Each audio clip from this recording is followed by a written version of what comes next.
Yeah. All right. Well, we will go ahead and get started. Thank you, everybody, for coming. Today, we're talking about identities and how important they are to your organization. Rosie is going to dive a little bit deeper. If you did get a chance to listen to our podcast, you kind of got a head start on some of what we're going to talk about, but we're going to go a little bit more deeply into it. If you haven't listened to the podcast, we will send out an email after this to thank you, and we'll include the podcast link in it for you.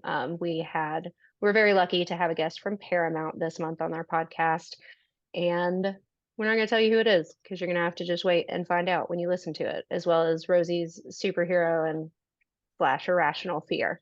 So, Rosie, if you're ready, you can go ahead and start. Take it away. Thank you, Katie, and thank you everyone for attending these. This is the third in this series that we're doing, the third webinar.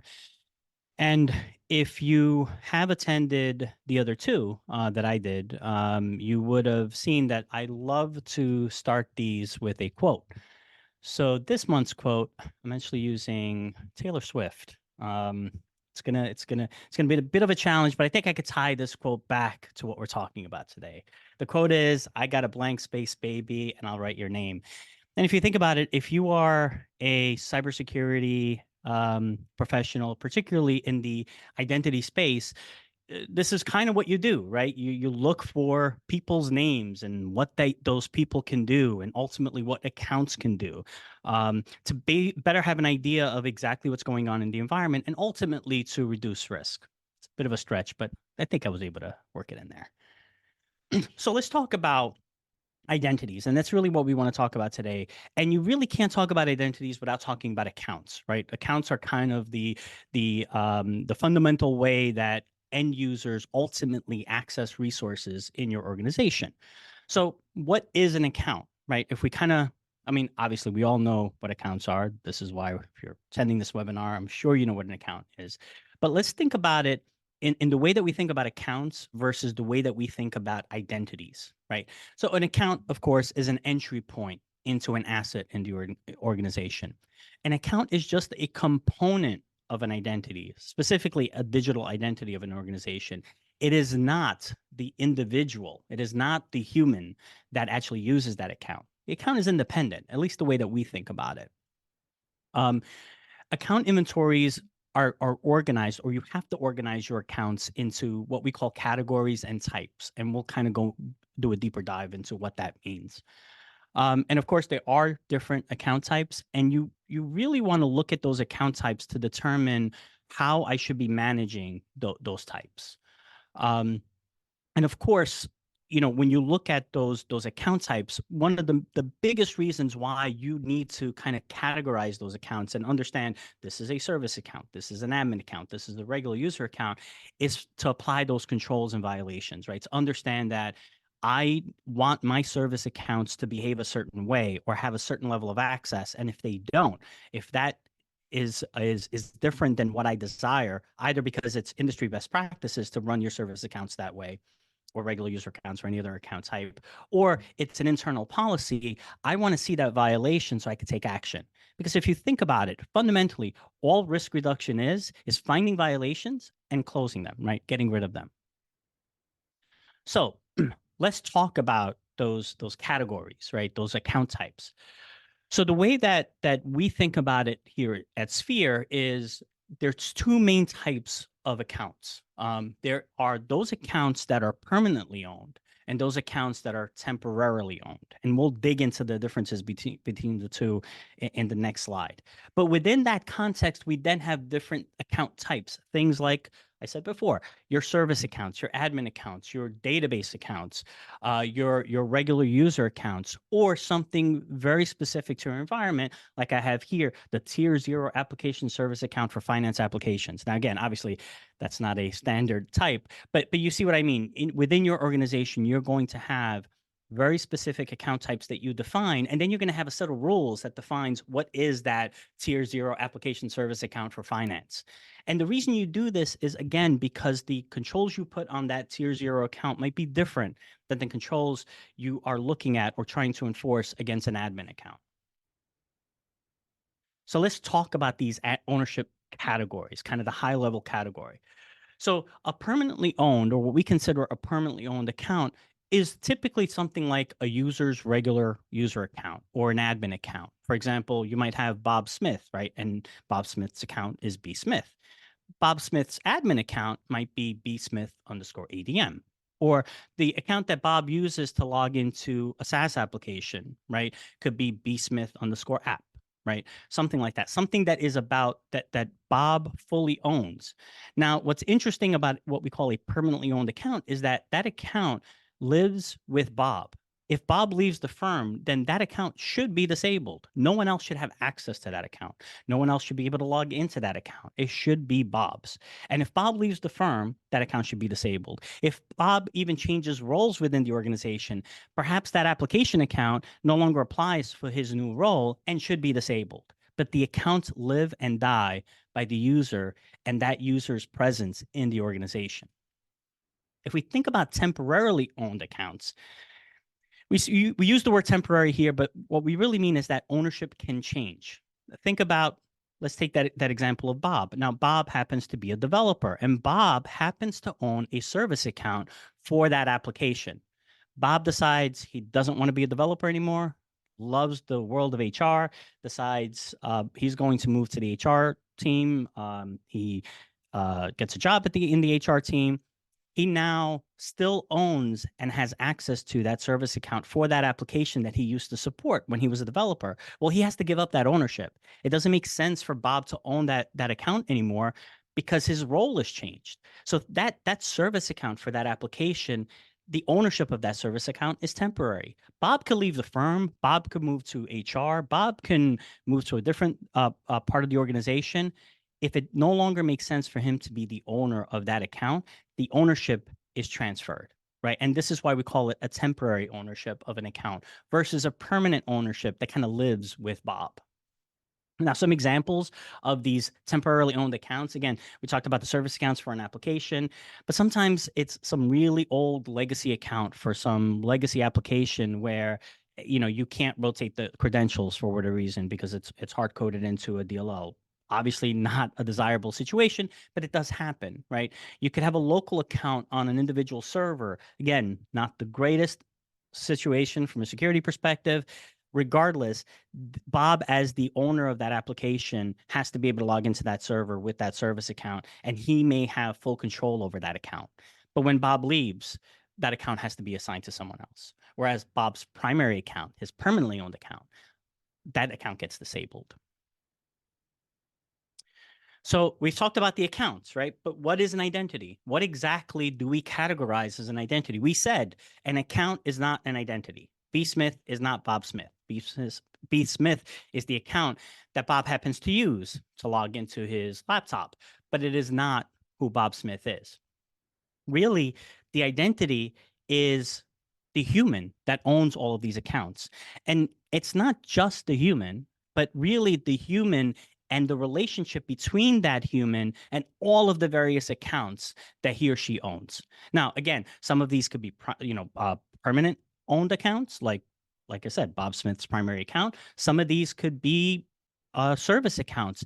They can also be machine identities, but not in the way that a service account or Bob's primary account is. It's more about the relationship that that machine identity has to the asset that that machine identity can access. Someone, a human, must own that relationship. So identities, when we talk about identities, it's not just about the human, it's about the human with all of the accounts that they have control over and all of the relationships that they have to manage between those accounts and the assets that those accounts can access. When it comes to things like machine identities or service accounts, those non-human accounts, we call them non-human accounts, but the reality is you still have to have a human who is able to make decisions about whether or not those accounts should or should not exist. Let's talk about some of the challenges with identity. Well, first of all, location. We talk about this, and we talked a lot about this in the previous webinar and podcast. Accounts can and do live everywhere. Obviously, you have your Active Directory accounts. You have your accounts that might be in LDAP, But what about local Windows accounts, local database accounts, application accounts, SaaS accounts, machine identities? There is a huge amount or huge inventory of accounts that can exist outside of that main directory. And for most organizations, that main directory is something like Active Directory or Okta. But independent of that main directory, where it's relatively easy to discover all of those accounts, because again, it's a central directory, you have to think about all the other places that these accounts can live. And remember, those accounts live there, and unless those accounts are disabled, they will have access to something, whether it's a local Windows account that can log in interactively on that server, or a database account that has access to that one table that might have some client data.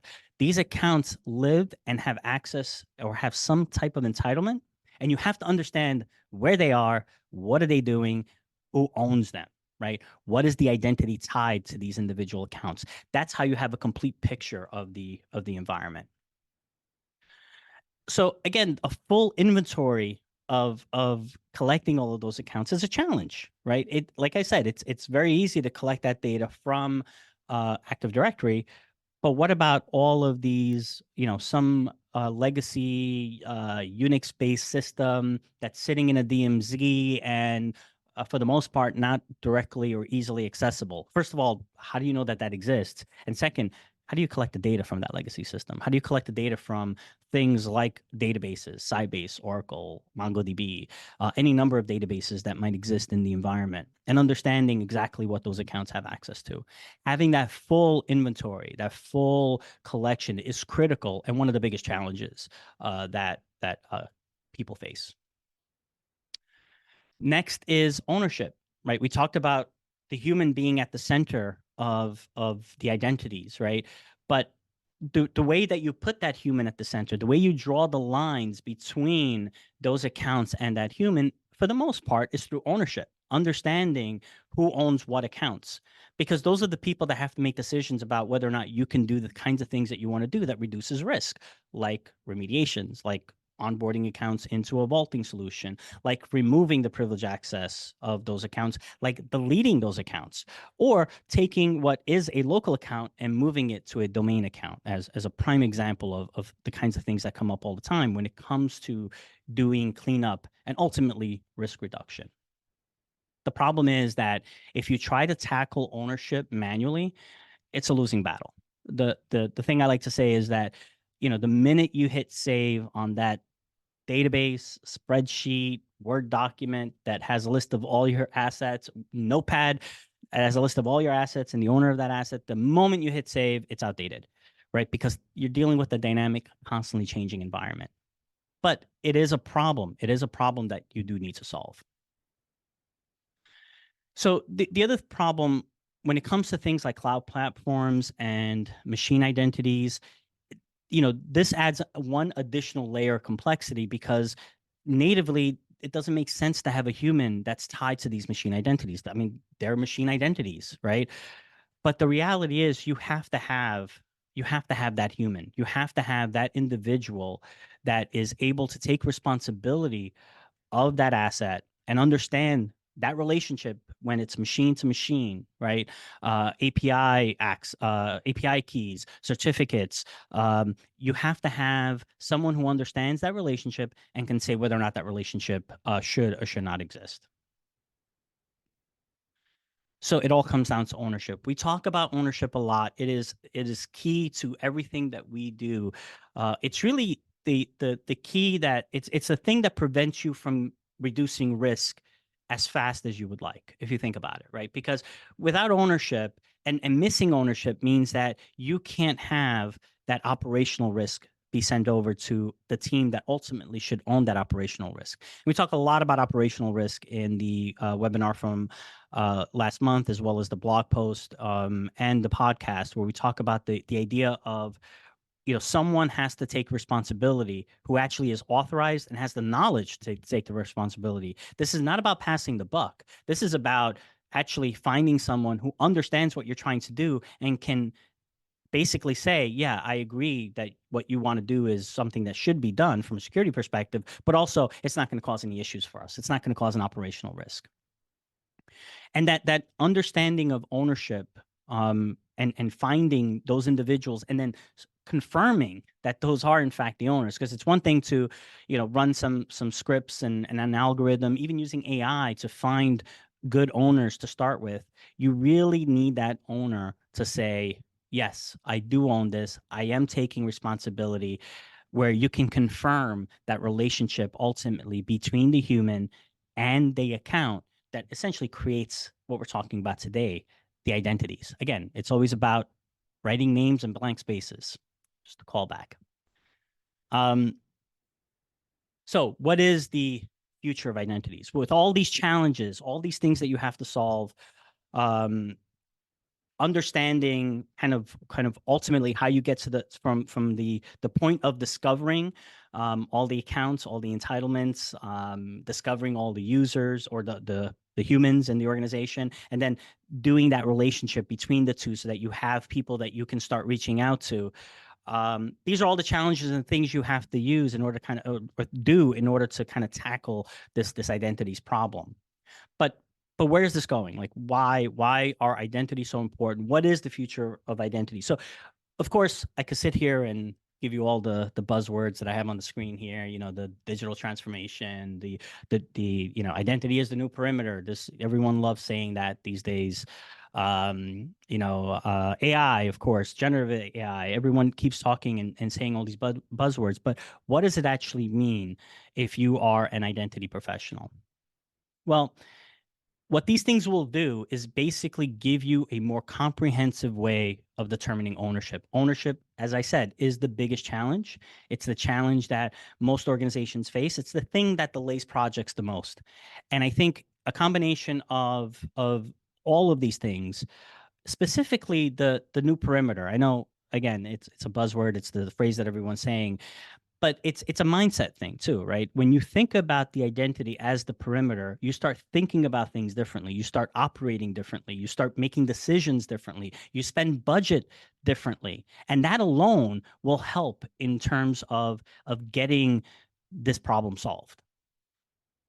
The other idea, or the other thing you'll get from all of this new kind of emerging technology, is that deeper understanding of entitlements. If we think about an account can do X or an account can do Y. I think in the past, that understanding of what an account is was very superficial, right? And for the most part, everyone thought about an account as an end user's login into their environment.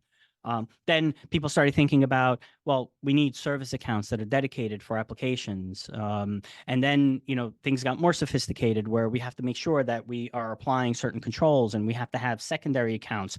Then vaulting came into the mix of ensuring that anything that has any kind of elevated privilege is vaulted. All of these data points are things that are difficult to collect, difficult to manage, but it is something that through the new capabilities that we have with some of these buzzwords on the screen, it will make things a lot easier. But it's not something that's going to come overnight. It's not something that you can, next week we will have an AI, chatbot that can solve all of our identity problems. It's going to take years to solve this problem.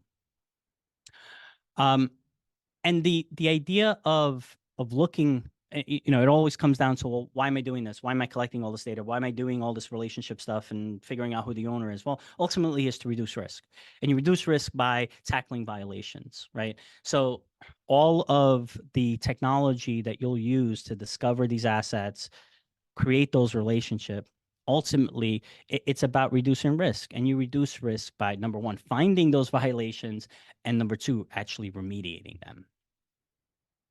So with all of these challenges, all of these issues, what you have to do to tackle this issue, the challenges with tackling this issue, the question is, well, how does Sphereboard do it? How does Sphere do it? Well, of course, we use Sphereboard. We've talked about Sphereboard in many other webinars and podcasts. And Sphereboard is our identity hygiene platform, which is made up of what we call engines. Each engine has a specific task. So let's dig into each engine and talk about how each engine solves the issues that we've talked about up until this point.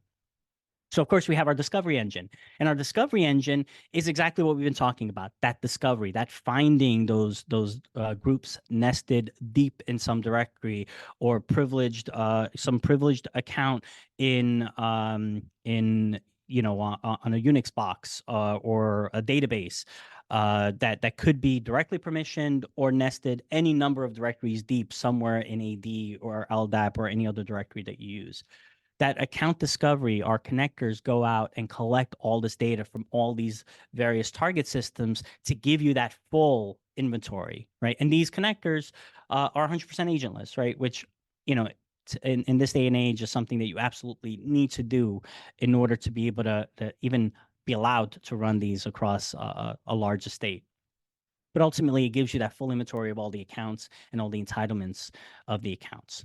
Through HR automation is now where, so we brought in the accounts, but now let's bring in the information about the people, right? So our HR automation tool allows us to bring in information about the people in the organization and exactly who they are, who they report to, and ultimately allows us to get to the account type rules engine, right? We've collected all of the accounts, all of the people. Now we're looking at that massive list of accounts, could be millions and millions of accounts, and looking at that large inventory, having an understanding of that large inventory of accounts becomes difficult, right? It's a big list.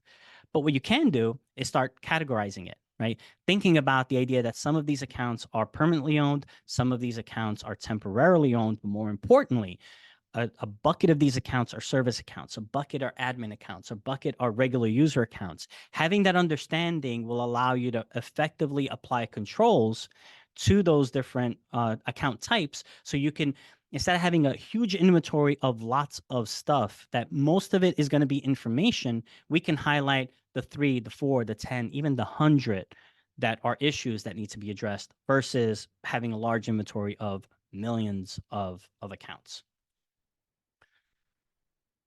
And then, of course, our ownership engine. This is where we're taking that large inventory of accounts and saying, okay, well, who do I need to talk to if when it comes time for me to make changes? Who are the people that are going to take the operational risk for the kinds of changes that I need to make in order to resolve security issues?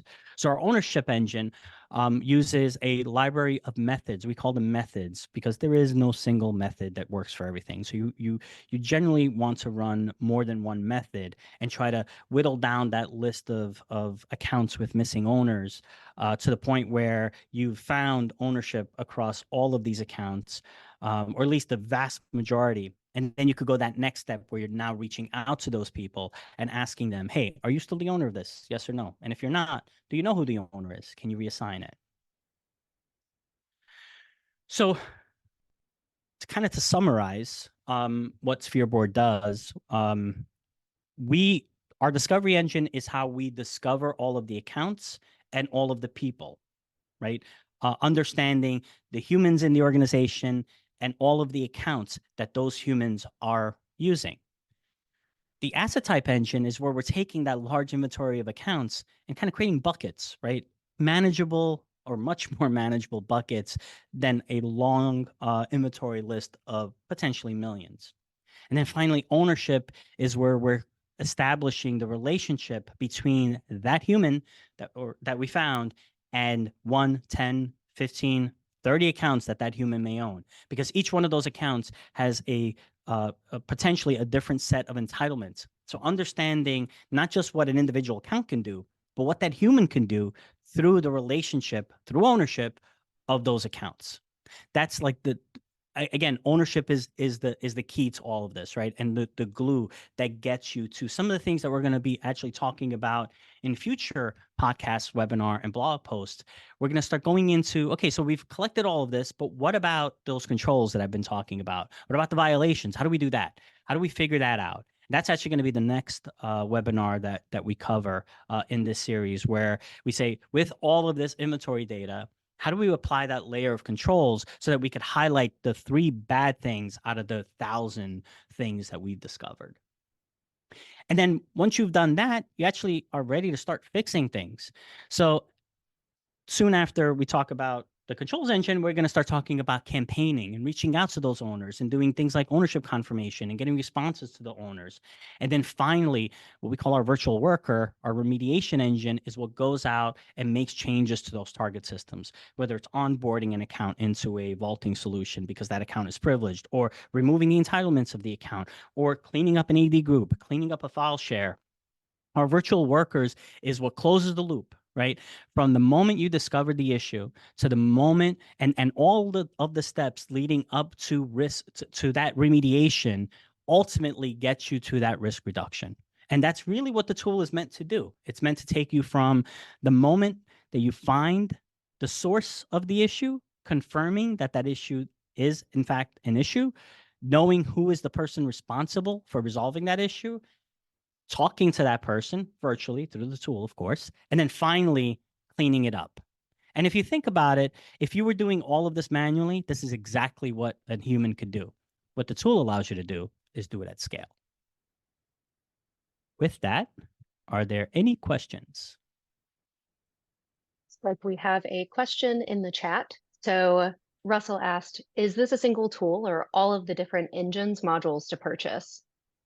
No, so it is a single tool. The three areas that we focus are accounts, data, and Active Directory.